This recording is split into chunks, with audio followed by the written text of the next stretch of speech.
지금 가는 곳은 하와이의 보물 스피팅 케이브라는 곳인데요. 하와이의 로컬, 하와이 젊은이들이 많이 모이는 곳이라고 합니다. 얼마나 멋진 곳인지 자, 내려가는 자체도 으시시하기도 한데 내려가 보도록 하겠습니다.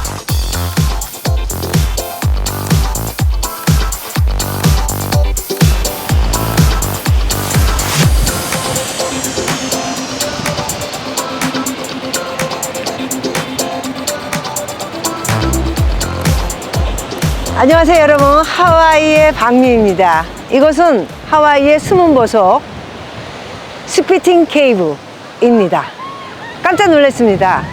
저도 하와이에 84년부터 이곳을 왔다 갔다 했으니까요 40년이 안 되는 것 같은데요.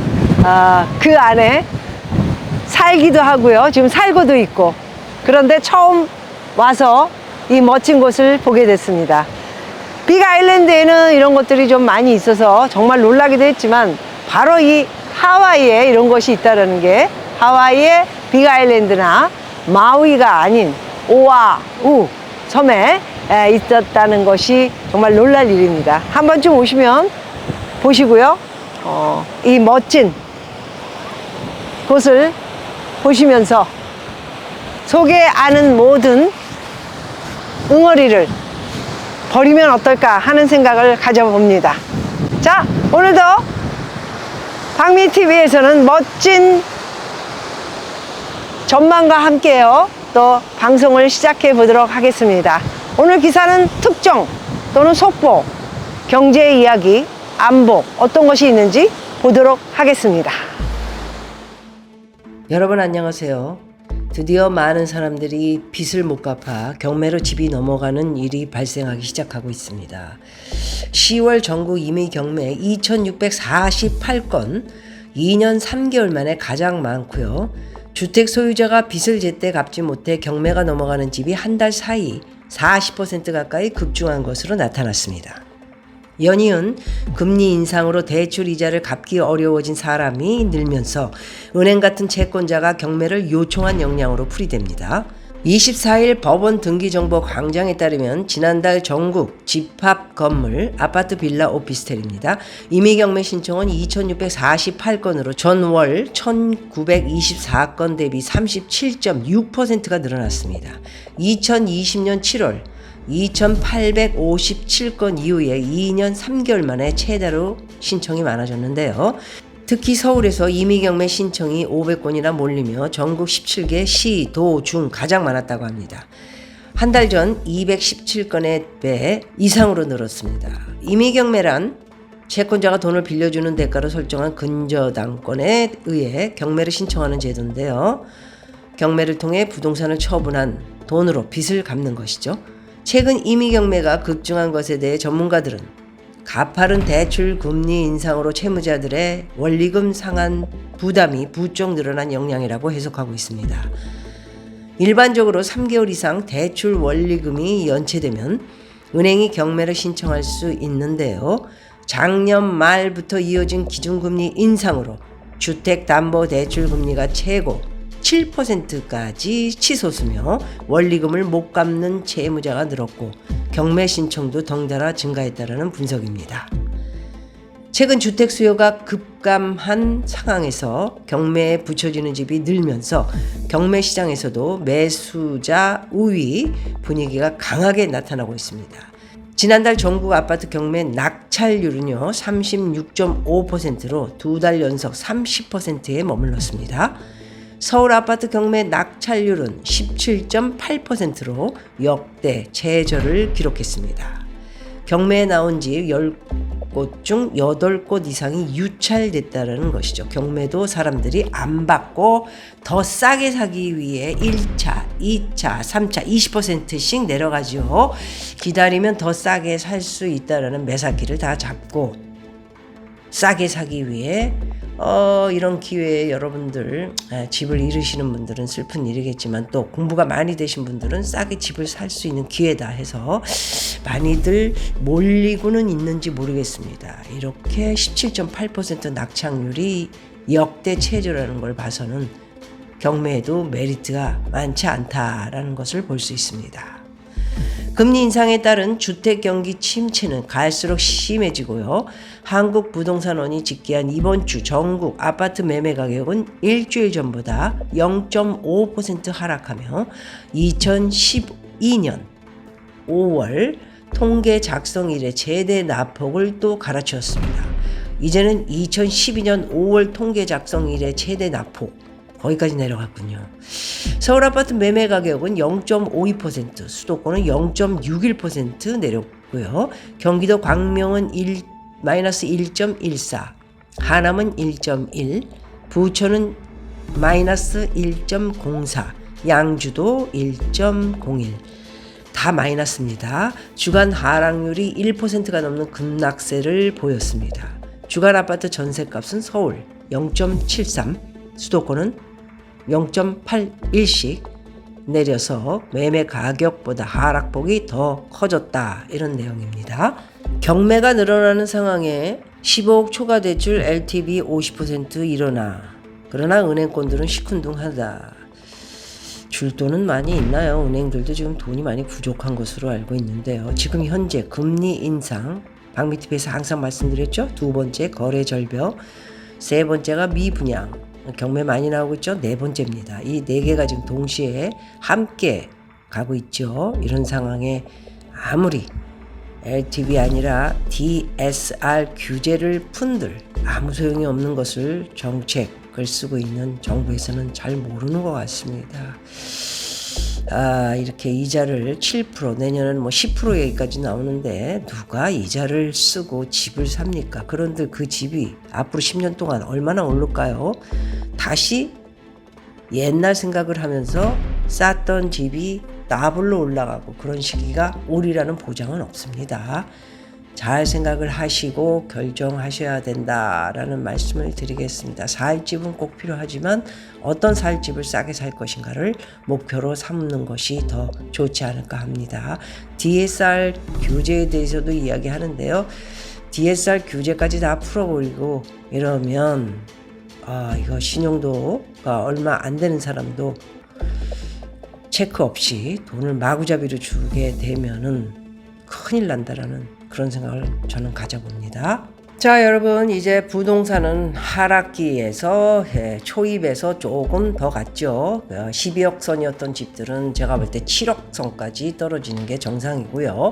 30억까지 35억까지 가던 강남의 핵심 지역들은 이제 20억 초 또는 20억 중반으로 가야 된다, 이렇게 생각을 하고 있습니다. 2019년 4월 8억 하던 집들이 2020년 3월에는 고가 주택 기준으로 여겨지던 9억 원을 처음 넘어섰고요. 2021년 12월 자그마치 12억까지 돌파하기도 했습니다. 그야말로 서울 아파트 가격 상승이 멈춘 것은 3년 4개월 만인 올해 8월입니다. 드디어 거품이 엄청나게 꼈던 것을 느끼게 되면서 금리가 엄청 올라가고요. 정신을 차리기 시작한 거는 그래도 제가 볼 적에는 올 하반기부터지 않나. 많은 사람들이 상반기까지도 큰 소리 뻥뻥 치고 유튜브 유명인들도 계속 오르니까 집을 사라 했죠. 경제 애널리스트가 한 말 중에 가격이 너무 높았기 때문이다. 모든 가격의 원리는 똑같다. 주식도 그렇고 부동산도 그렇고 가격이 너무 높으면 아무리 호재를 내놓아도 제 역할을 못하고 반대로 가격이 너무 낮으면 아무리 큰 악재도 그 역할을 못한다. 사람들이 5, 6년 동안 부동산 가격 상승에 익숙해져 반대 경우가 보이지 않았을 뿐이다. 정확하죠.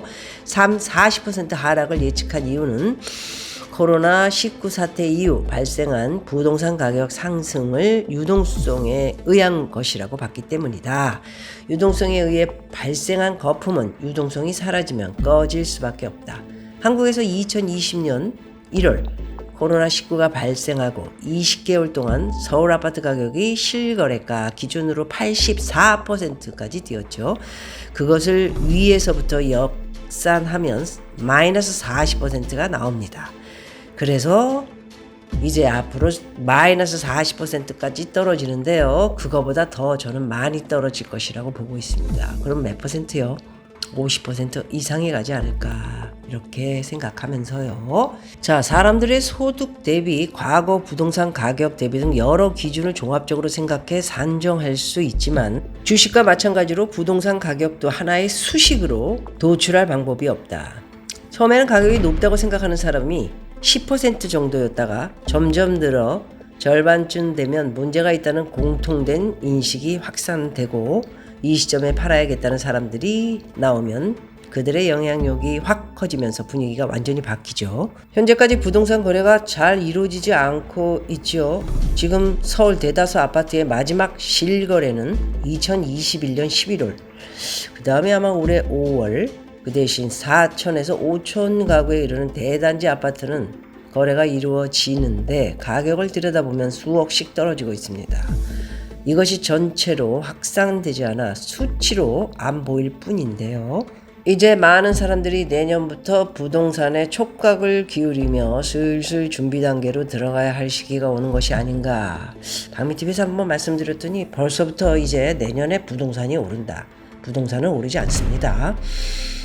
좀 정직하고 정확하게 이야기를 해야 되는데 엉터리들이 많고 바람잡이가 많아서 여러분들 잘 구분을 하셔서 들으셔야 될 것 같아요. 내년 초중반을 넘어가면요 30% 넘게 떨어질 텐데 그 아래까지 더 내려가는 형태도 생길 겁니다. 결과적으로 40%까지 가격이 밀려가면서 그 후로 5에서 6년간 바닥을 다지고 굉장히 깁니다. 예.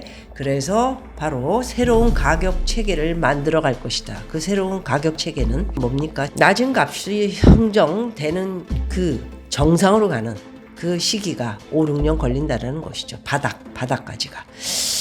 자, 정부가 아무리 무슨 방법론을 규제, 지역, 해제, 대출 완화 별 방법을 다 쓴다 한들 효과가 없을 것이다. 저는 그렇게 보고 있습니다. 박미TV에서 말씀드린 값싼 돈의 시대는 끝났다. 안타깝게도 앞으로 경제가 어마어마하게 나빠질 것 같습니다. 물가는 어마어마하게 높아지고요. 에휴, 힘들어집니다. 기준금리 언제 내릴지 아무도 모릅니다. 세계가 다 망가지는 중국, 미국, 유럽, 일본, 한국 함께 망가지는 대공황이 올 것이므로 긴 장기 준비를 하셔야 되고요. 부동산이 그리 중요한 것이 아니라 저는 그렇게 생각하고요. 저는 그냥 집이 지금 현재 없습니다. 어떤 누가 집이 여러 채가 있는데 또 집을 사시나요? 이런 얘기를 하시는데 저는 서울에 집이 없어요. 예, 그렇습니다. 집 없이 가려고요. 집을 사면 뭐합니까? 그냥 지방에 가서 살려고 합니다. 여러분 모두 경제 전망률도 참 안 좋습니다. 내년에 1.78 이렇게 나오는 제가 볼 때는 1%. 물가 상승률 엄청 높은데요. 제대로 잡을런지. 기준금리 글쎄요. 언제 우리나라 미국이 계속 보합으로 5%를 유지했을 때 과연 우리도 기준금리를 내릴 수 있을까요? 쉽지 않습니다. 자, 비관적인 논란만 있는데요. 내년부터는 제발 낙관적인 좋은 이야기가 나오기를, 제 입에서 좋은 이야기가 나오기를 기대하면서 여러분 모두 함께 고민하는 그런 2022년 마지막이 되기를 바랍니다. 고맙습니다. 개인 배를 타고 움직이는 건지 정말 보기는 멋있습니다. 저는 배멀미가 너무 심해서요. 그토록 원하는 모습은 아닌데 어쨌든 상당히 멋있네요. 이 밑에 보이는 파도, 여러분 정말 어디서도 볼 수 없는 그런 파도의 모습 대단합니다. 깎아진 절벽을 보니까 LA의 파로스 버디스에 갔을 때 밑으로 내려다 보이는 절벽이 생각이 납니다. 그런데 이렇게 가깝게 볼 수 있는 곳은 아니었죠. 예, 이것은 바로 제가 함께 절벽과 파도와 바다에 가깝게 있기 때문에 이 감동이라는 것은 정말, 그리고 파도의 이 색깔, 그리고 바다의 색깔, 물 색깔이 엄청납니다. 너무 예뻐서 뭐라고 표현하기가 그러네요. 와, 하늘은 또 어찌 이렇게 가깝게 있는 듯.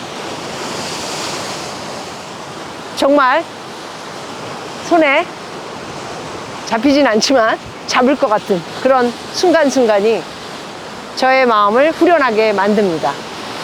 또한 저 위에 있는 집들은 바로 이곳 보물에 가깝게 매일 바다와 파도를 보면서 살고 있군요. 와, 정말 부럽습니다. 네, 정말 멋집니다. TV에서 보았던 그런 집들입니다.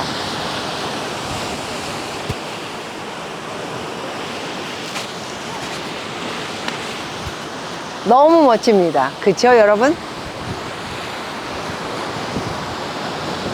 어떻게 이렇게 깎아진 절벽과 바다 그리고 파도를 가까이에서 볼 수 있는지 신기하기 짝이 없네요.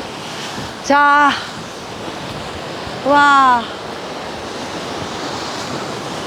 오늘 이렇게 감상하시면서 오늘의 기사 내용 읽어드렸는데 잘 들으셨는지 모르겠습니다.